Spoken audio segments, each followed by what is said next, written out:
Here we have complex PTSD, from surviving to thriving. Chapter 1, The Journey of Recovering from Complex PTSD. I wrote this book from the perspective of someone who has complex post-traumatic stress disorder and who has experienced a great reduction of symptoms over the years. I also wrote it from the viewpoint of someone who has discovered many silver linings in the long, windy, bumpy road of recovery from cptsd.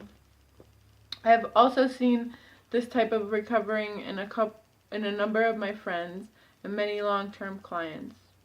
First, the good news about cptsd. It is a learned set of responses and a failure to complete numerous important developmental tasks. This means that it is environmentally, not genetically, caused. In other words, unlike most of the diagnosis, it is confused with, it is neither inborn nor characterological. As such, it is learned. It is not inscribed in our DNA. It is a disorder caused by nature, or rather the lack of it, not nature. This is especially good news because what is learned can be unlearned and vice versa. What was not provided by our parents can now be provided by yourself and others. Recovery from cptsd typically has important self-help and relational components. The relational piece can come from authors, friends, parents, teachers, therapists, therapeutic groups, or any combination of these. I like to call this reparenting by committee. I must emphasize, however, that some survivors of cptsd and gendering families were so thoroughly betrayed by their parents that it may be a long time, if ever, before they can trust another human being enough to engage in relational healing work.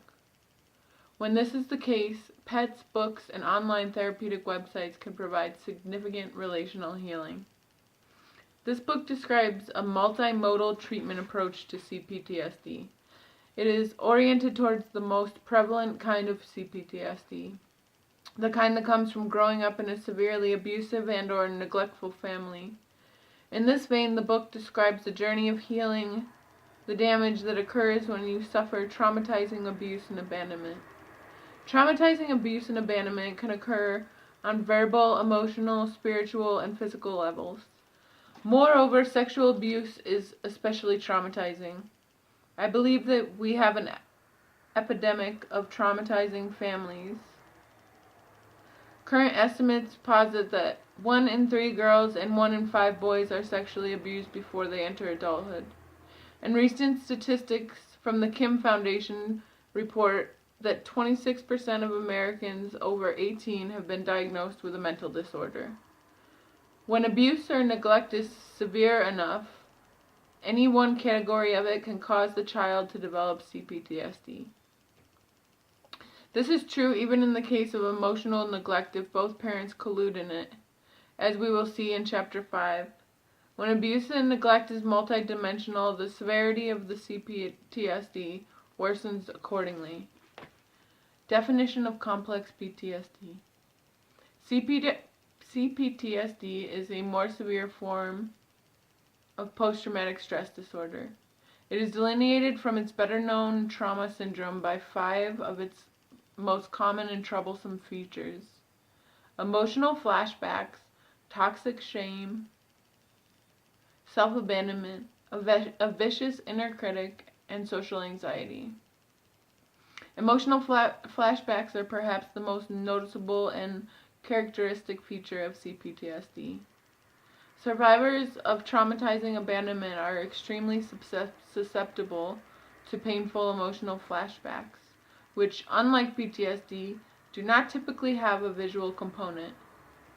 Emotional flashbacks are sudden and often prolonged regressions to the overwhelming feeling states of being an abused, abandoned child. These feeling states can include overwhelming fear, shame, alienation, rage, grief, and depression. They also include unnecessary triggering of our fight and flight instincts. It is so important to state here that emotional flashbacks, like most things in life, are not all or none. Flashbacks can range in intensity from subtle to horrific. They can also vary in duration, ranging from moments to weeks on end, where they devolve into what many therapists call a regression. Finally, a more clinical and extensive definition of cptsd can be found on page 121 of Judith Herman's seminal book, Trauma and Recovery. An example of an emotional flashback. As I write this, I recall the first emotional flashback I was ever able to identify, although I did not identify it until about 10 years after it occurred. At the time of the event, I was living with my first serious partner.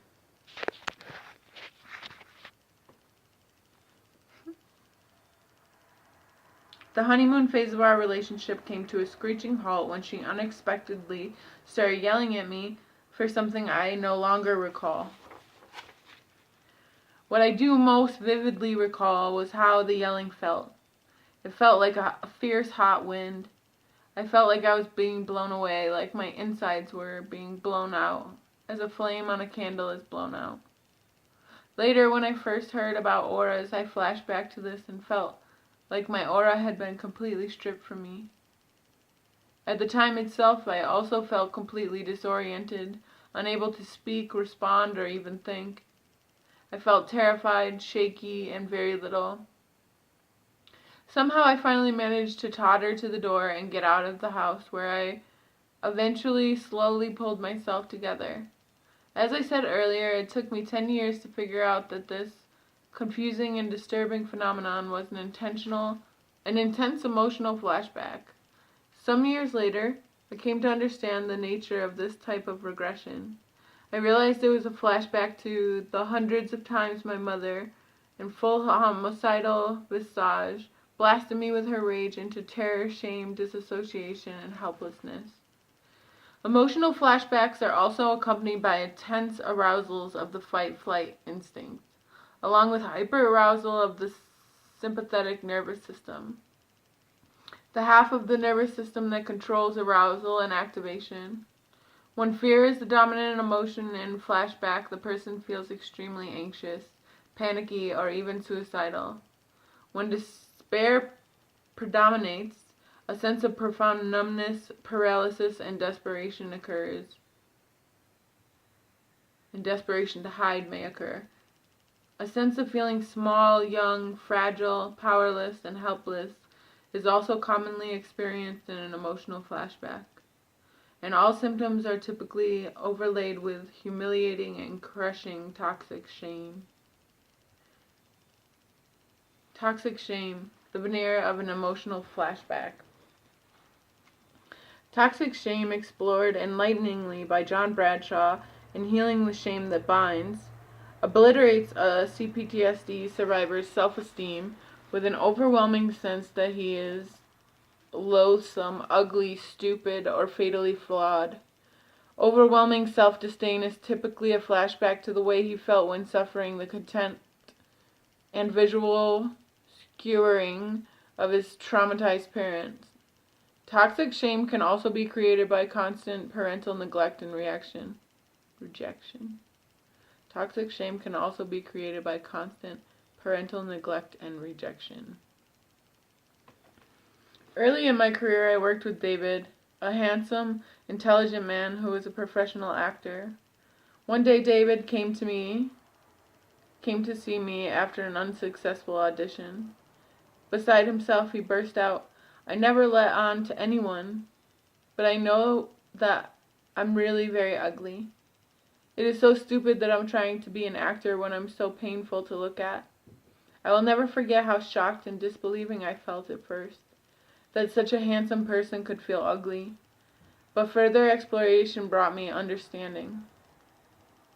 David's childhood was characterized by broad-spectrum abuse and neglect. He was the last and unwanted child of a large family, and his alcoholic father repeatedly attacked and looked at him with disgust. To make matters worse, his family imitated his father and frequently humiliated him with heavy doses of contempt. His older brother's favorite gib, accompanied by a nauseating grimace, was, "I can't stand the sight of you. You make me want to vomit." Toxic shame can obliterate your self-esteem in the blink of an eye. In an emotional flashback, you can regress instantly into feeling and thinking that you are worthless and contemptible as your family perceived you.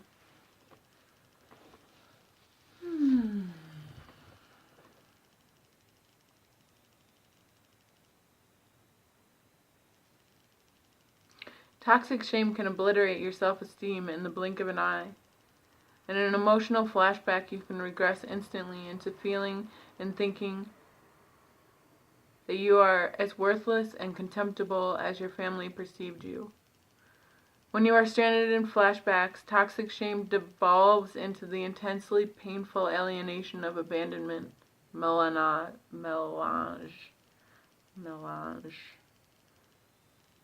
A roiling morass of shame, fear, and depression.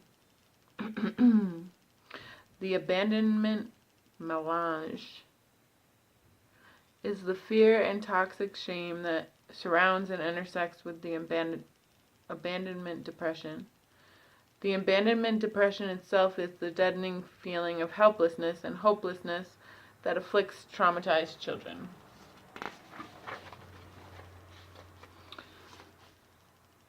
Toxic shame also inhibits us from seeking comfort and support.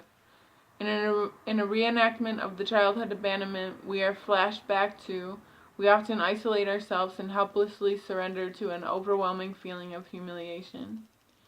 If you are stuck viewing yourself as worthless, defective, or despicable, you are probably in an emotional flashback. This is typically also true when you are lost in self-hate and virulent self-criticism. Immediate help for managing emotional flashbacks can be found at the beginning of Chapter 8, which lists 13 practical steps for resolving flashbacks. Numerous clients and respondents to my website tell me that the concept of emotional flashbacks brings them a great sense of relief. They report that for the first time they are able to make sense of their troubled lives. A common comment has been, "Now I understand why all the psychological and spiritual approaches I have pursued had so few answers for me." Many also note feeling freed from a shaming list of misdiagnoses that have been given to them by themselves or others. This in turn has aided them in ridding themselves of the self-destructive habit of amassing evidence of their own defectiveness or craziness. Many also report a quantum leap in their motivation to challenge the learned habits of self-hate and self-disgust.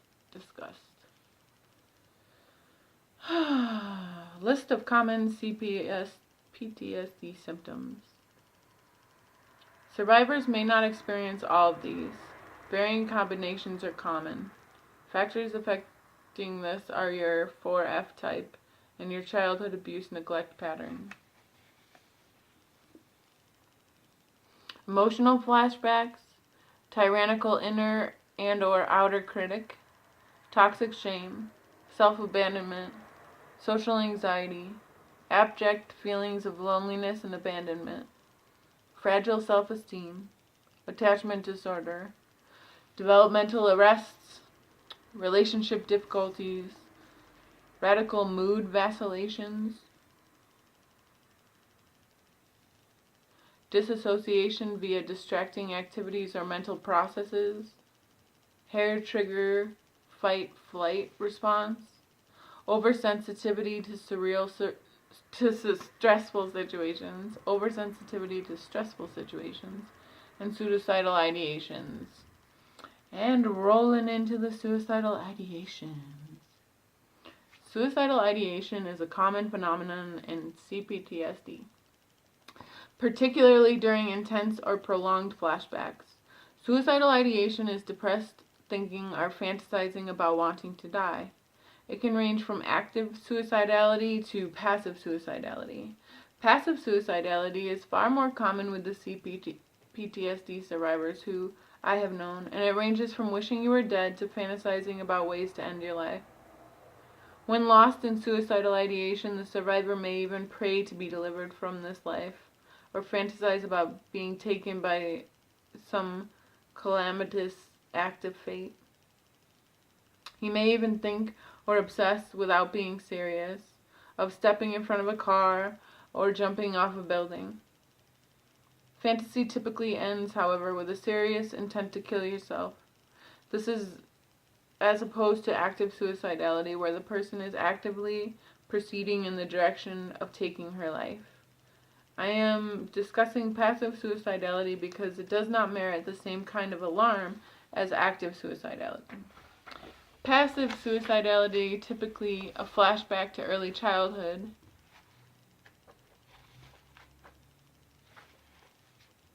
when our abandonment was so profound that it was natural for us to wish that God or somebody or something would just put an end to it all. When the survivor catches himself in a suicidal reverie, he will benefit from seeing it both as an emblem of how much pain he is in, and as a sign of particularly intense flashback. This then can direct him to use the flashback management steps in Chapter 8. If, however, flashback management does not help and suicidality becomes increasingly active, please call blah blah blah, blah doop doop doop doop. La la la. Skilled therapists and caregivers can learn to discriminate between active and passive suicidal ideation, and do not panic and catastrophize when encountering the latter. Instead, the counselor invites the survivor to explore his suicidal thoughts and feelings, knowing that in most cases, verbal ventilation of the flashback pain underneath it will deconstruct the suicidality. In the much less common scenario of active suicidality, encouraging verbal ventilation will also help the therapist or the helper discern if there is indeed a real risk and if action needs to be taken to protect the survivor. What you may have been diagnosed with. I once heard renowned traumatologist John Breyer quip that if cptsd were ever given its due, the DSM used by all mental health professionals would shrink from its dictionary-like size to the size of a thin pamphlet. In other words, the role of a traumatized childhood in most adult psychological disorders is enormous. I have witnessed many clients with cptsd misdiagnosed with various anxiety and depressive disorders. Moreover, many are also unfairly and inaccurately labeled with bipolar, narcissistic, codependent, autistic spectrum, and borderline disorders. This is not to say that cptsd does not sometimes co-occur with these disorders. Further confusion also arises in the case of ADHD, as well as obsessive-compulsive disorder, both of which are sometimes more accurately described as fixated flight responses to trauma.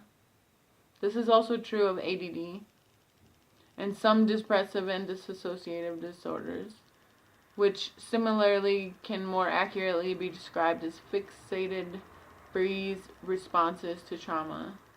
Furthermore, this is not to say that those so misdiagnosed do not have issues that are similar and correlative with the disorders above. The key point is that these labels are incomplete and unnecessarily shaming descriptions of what the survivor is actually afflicted with. Reducing cptsd to panic disorder is like calling food allergies chronically itchy eyes. Over-focusing treatment on the symptoms of a panic in the former case and eye health in the latter does little to get to the root causes. Feelings of panic or itchiness in the eyes can be masked with medication, but all the associated problems that cause these symptoms will remain untreated. Moreover, most of the diagnoses mentioned above are typically treated as innate characterological defects rather than as learned maladaptations to stress, adaptations that survivors were forced to learn as traumatized children. And most importantly, because these adaptations were learned, they can often be extinguished or significantly diminished and replaced with more functional adaptations to stress. In this vein, I believe that many substance and process addictions also begin as misguided maladaptations to parental abuse and abandonment. There are early adaptations that are attempts to soothe and distract from our mental, emotional, and physical pain of cptsd. Origins of cptsd. How do traumatically abused and or abandoned children develop cptsd? Well, the origin is most often associated with extended periods of physical and or sexual abuse in childhood. My observations convince me that ongoing verbal and emotional abuse also causes it. Many dysfunctional parents react contemptuously to a baby or toddler's plaintive call for connection and attachment. Contempt is extremely traumatizing to a child, and at best, extremely noxious to an adult. Contempt is a toxic cocktail of verbal and emotional abuse, a deadly amalgam of denigration, rage, and disgust. Rage creates fear, and disgust creates shame in the child in a way that soon teaches her to refrain from crying out, forever asking for attention. Before long, the child gives up seeking any kind of help or connection at all. The child's bid for bonding and acceptance is thwarted, and she is left to suffer in the frightened despair of abandonment. Particularly abusive parents deepen the abandonment trauma by linking corporal punishment with contempt. Slaveholders and prison guards typically use contempt and scorn to destroy their victims' self-esteem. Slaves, prisoners, and children who are made to feel worthless and powerless devolve into learned helplessness and can be controlled with far less energy and attention. Cult leaders also use contempt to shrink their followers into absolute submission, after luring them in with a brief phases of fake unconditional love. Furthermore, cptsd can also be caused by emotional neglect alone. This key theme is explored at length in Chapter 5.